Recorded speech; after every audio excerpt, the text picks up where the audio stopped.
Welcome to the channel. Today I'm talking about hope for the future of motorcycling in the United States. I made a previous video, Motorcycling is Declining in the United States and Why You Should Care, which got a lot of traction and a lot of interest.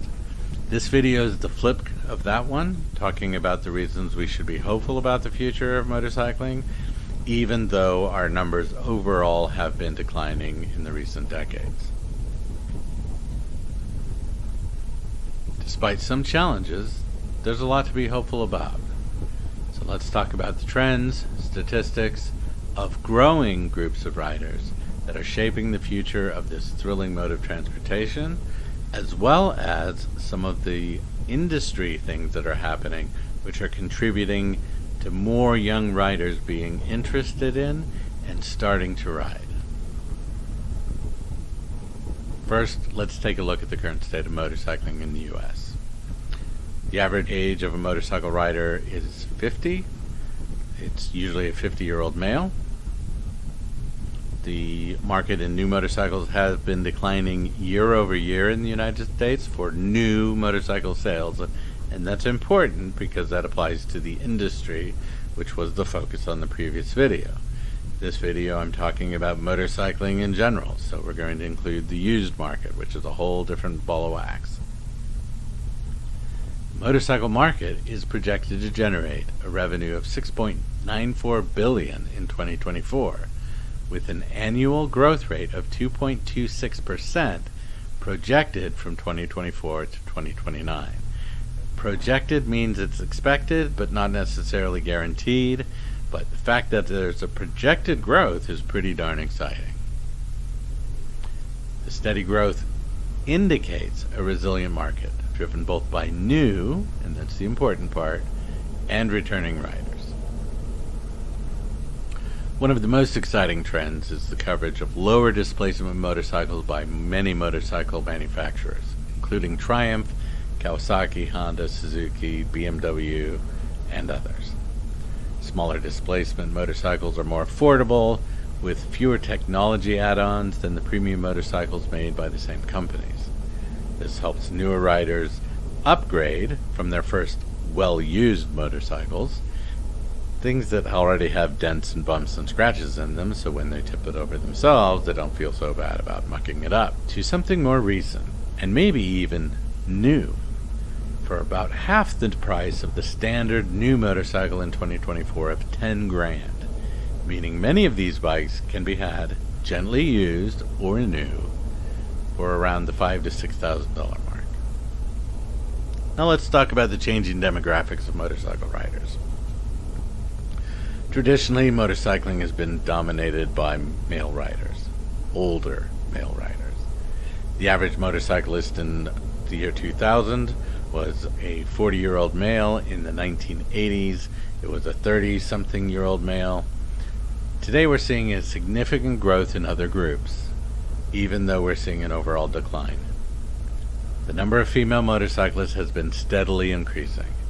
In 2018, women made up 20% of motorcycle owners, a significant rise from previous years. Millennials and Gen Z are showing growing interest in motorcycling, attracted by the sense of freedom and adventure. Mostly the women in these groups are producing more ridership than males.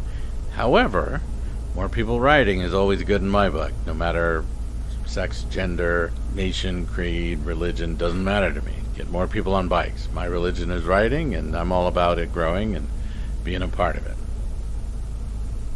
Motorcycle riders are becoming more and more diverse, which is fantastic for the growth of new riders. Motorcycling is more than just a mode of transportation. It's also an amazing experience that turns a mundane trip into an exciting adventure. To me, riding a motorcycle feels like flying without leaving the ground. I haven't found anything else in this world that can replicate that feeling.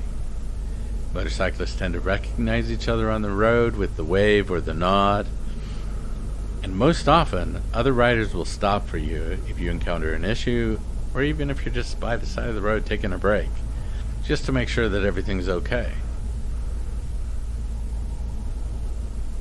Motorcycle groups and clubs offer a regular social environment for those who seek that out, as well as attending organized group rides or rallies. I recently participated in the 2024 New England Kawasaki W Series Rally, which was a phenomenal event, fantastic riding, and met great new friends. I also participated in the VFW Ride for Cancer Research and a memorial ride as well.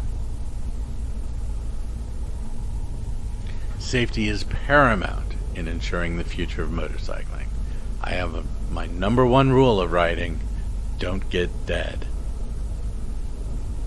Organizations like the Motorcycle Safety Foundation, or MSF, offer training courses that teach essential riding skills and safety practices from beginner to advanced classes.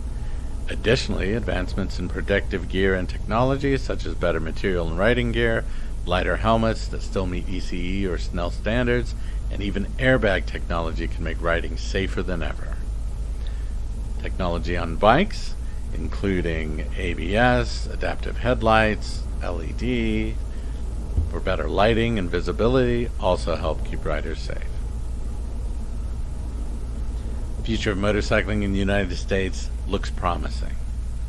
With innovations in technology, minority groups and women riders growing, and a strong sense of community, there's plenty to be hopeful about, whether you're a seasoned rider or just starting out. The open road awaits.